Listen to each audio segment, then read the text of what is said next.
வேலையில்லா பட்டதாரி 2 அப்படின்னு இது நாள் வரைக்கும் சொல்லப்பட்டு வந்த நடிகர் தனுஷோடைய படத்துக்கு தங்க மகன் அப்படின்னு படக்குழுவினர் பெயரிட்டு இருக்காங்க.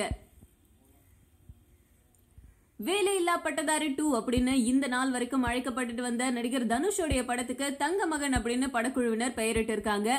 மாப்பிள்ளை, பொல்லாதவன், படிக்காதவன் இந்த படங்களை தொடர்ந்து 4வது முறையா தன்னுடைய மாமனார் ரஜினிகாந்தோடைய தலைப்பை தன்னோட படத்துக்கு வச்சிருக்காரு தனுஷ். தங்க மகன் படத்துடைய ஃபர்ஸ்ட் லுக் போஸ்டர் இப்போ வெளியாயிருக்கு. தனுஷ் நடிப்புல வேல்ராஜ் இயக்கத்துல அனிருத் இசையில எமி ஜாக்சன் கதாநாயகியா நடிச்சிட்டு வர படம் தங்க மகன். கதைப்படி தனுஷோடைய இளமை கால காதலியா எமி ஜாக்சனும் மனைவியா சமந்தாவும் நடிக்கிறாங்க. இது படத்துடைய ஃபர்ஸ்ட் லுக்க பார்த்தாலே தெரியுது. வேலையில்லா பட்டதாரி படத்துக்கும் தங்க மகன் படத்துக்கும் எந்த ஒரு தொடர்பும் இல்ல அப்படின்னு தனுஷ் ஏற்கனவே சொல்லியிருந்தாரு. அதை வெளிக்காட்டுற மாதிரியே படத்துடைய ஃபர்ஸ்ட் லுக் போஸ்டர்களும் அமைஞ்சிருக்கு. தங்க மகன் படத்துல தனுஷோடைய அப்பா அம்மாவா ராதிகா சரத்குமார், KS ரவிக்குமார் இவங்க நடிச்சிருக்காங்க. மொத்த படப்பிடிப்பு முடிஞ்ச நிலையில தீபாவளி வெளியீடா தங்க மகன் திரைக்கு வரப்போறது குறிப்பிடத்தக்க விஷயம். சொல்ல முடியும்.